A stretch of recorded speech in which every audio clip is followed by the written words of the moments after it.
Ramal meramal ya. Assalamualaikum Ustadz. Waalaikumsalam warahmatullahi wabarakatuh. Saya mau bertanya, belakangan banyak sekali fenomena ramal meramal melalui gambar yang katanya itu bisa mengetahui sisi psikologis kita. Nah, apakah itu termasuk sensis ataukah yang lain? Syukron Ustadz. Gambar pohon mungkin apa gambar apa gitu. Kan sering nggak sih? Ya, ramalan tentang kepribadian. Ada berapa hal yang perlu difahami tentang konsep mendiagnosis atau mengenal karakter atau pribadi seseorang.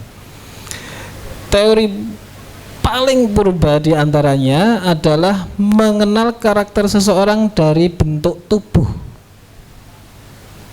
Jadi bentuk tubuh tertentu akan menunjukkan karakter tertentu seseorang. Ada yang atletis, ada yang gemuk, ada yang kurus gitu, nanti karakternya khusus gitu. Bagi yang familiar dengan istilahnya perlu tahu lebih jauh. Namanya sanguinis, koleris, apa lagi? Melankolis, betul. Sesungguhnya konsep personality plus itu berasal dari pembagian tipologi kepribadian berdasarkan bentuk tubuh. Orang yang atletis dia akan cenderung orangnya bagaimana? Badan atletis, wow, berhasil. Orang yang gemuk nanti dia cenderung melankolis. Kenapa?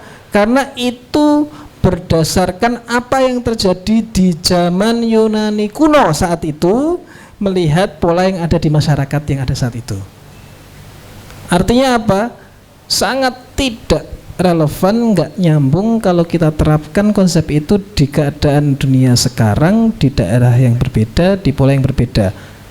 Loh, tapi kenyataannya ada orang yang kemudian melihat, cocok ya, gimana cocok? Itulah jebakan mautnya ramalan. Orang yang kemudian meyakini sebuah ramalan, dia hanya melihat yang cocok-cocok saja. Maka kalau Anda perhatikan, ramalan bintang misalnya, Leo, percintaan Anda mah biasa-biasa aja. Oh iya, biasa-biasa aja ya. Jodoh Anda mesti jauh. Jodohnya saya. Rezekinya seret. Rezekinya seret. Maka apa? Semua hal yang membuat rezekinya seret itu kan tampak terpampang nyata di hadapannya. Sedangkan adanya kelancaran rezeki tidak signifikan.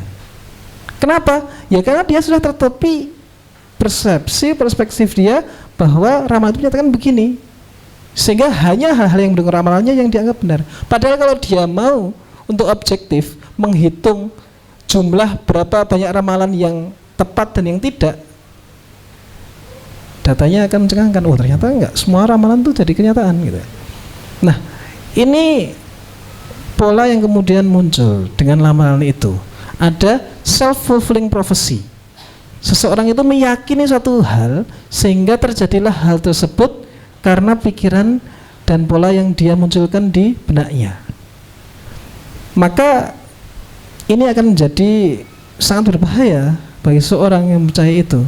Itulah kenapa dalam konsep Islam orang yang meyakini ramalan ini sudah termasuk syirik.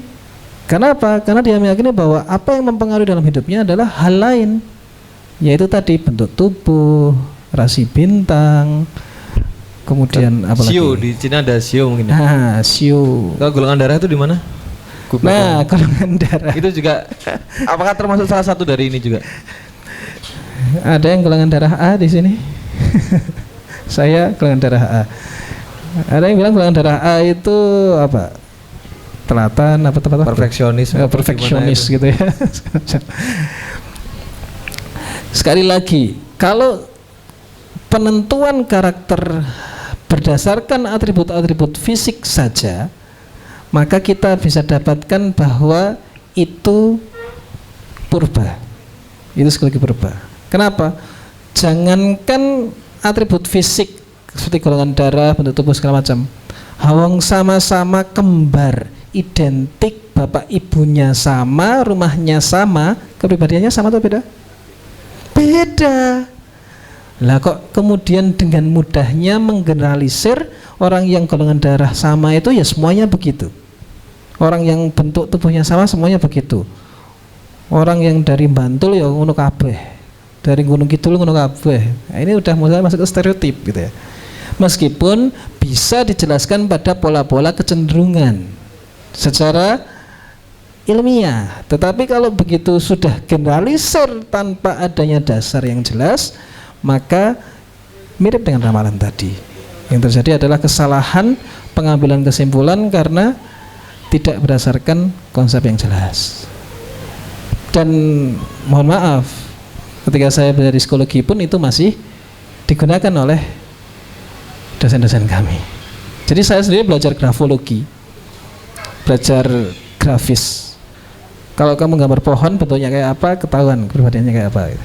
Saya gambar pohon cambah.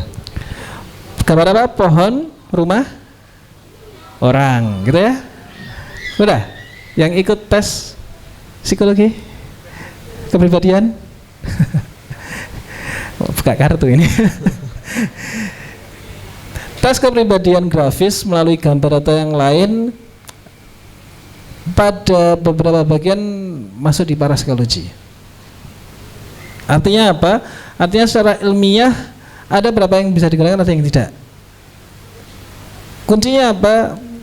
Banyak orang masih menggunakan konsep ini karena kuncinya ada pada yang membaca atau yang membuat profil kepribadiannya, alias interpreternya. Dia harus punya kemampuan terlatih yang luar biasa untuk bisa menerjemahkan itu secara benar. Buktinya apa? Pernah dosen saya, almarhum Pak Mustakfirin itu ngisengin dosennya. Beliau akhirnya jadi dosen, tapi zaman dia mahasiswa diisengin. Hasil kepribadian grafis tadi ya, gambar pohon, orang segala macam, harusnya kan urut testi atau peserta 1, 2, 3, 4 gitu ya. Karena dia ada 3 lembar, 1 gambar pohon, 1 gambar orang, 1 gambar pohon rumah orang gitu ya, diacak. Kira-kira kepribadiannya dadi piye. Nakal tenan iki. Tapi ini eksperimen yang menarik. Kenapa? Begitu dosen beliau, tidak usah saya sebutkan namanya, saya juga mengenal beliau, membaca subsek pertama, telah ke sub kedua, Fir, gimana bu? Iki sapa sing ngacak-acak? Ketahuan. Jadi saking terlatihnya seorang yang memiliki kemampuan untuk menginterpretasi gambar psikologis tadi, maka dia bisa mengenali bahwa ada inkonsistensi pada gambar. Ngeri toh? Kayak peramal toh? Hampir mirip dengan peramal. Tetapi sekali lagi kenapa ini parapsikologi? Karena tadi tidak bisa diterapkan pada semua kondisi. Sama kayak tulisan tangan, grafologi, ketika seorang menulis tulisannya miring ke kanan artinya apa, miring ke kiri artinya apa, kalau tebal tipis seperti apa, logikanya bisa masuk gitu ya. Pada beberapa hal dimasuk-masukkan, sebenarnya enggak ilmiah betul, tapi kemudian kanan berarti dia positif. Wah, yang tahu ini juga kabeh di tengen-tengen kayak gitu ya. Wah, tulisanmu kok miring lemoco gitu ya. Wah, katanya kalau ke kanan positif. Ya, semakin miring semakin positif. Ya enggak juga sih. Rata sangat ekstrim berat itu jadi. Ya itulah, jadi bahkan tes psikologi yang disebut-sebut sangat ilmiah IQ. Contoh ya IQ. Itu pada taraf berikutnya akan menjadi hal yang seperti ramalan. Kenapa?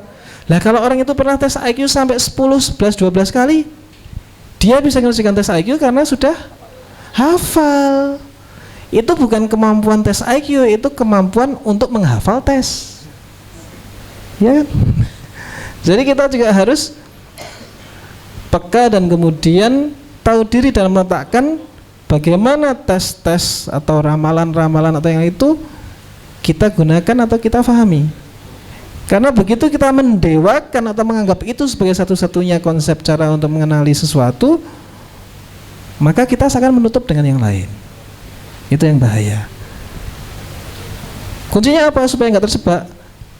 jangan berhenti ngaji. Satu di antaranya di teras dalah ini. Insya Allah ya. Siap. Ya. Nanti endorse-nya di belakang ya. Siap. Kayak seru nih, perlu bahas satu kajian tersendiri mengenai tes-tes kepribadian dan hubungannya dengan Islam, nanti bagaimana kita menyikapinya. Ya, nanti Karena saya pakai topeng itu ya. Apa? Revealing test psychology. Gitu ya. Kan ada yang revealing magic secrets. Nah, ini rahasia-rahasia psikologi di kuak ini bisa jangan diberitahu sekarang. matikan pasaran orang itu. Ya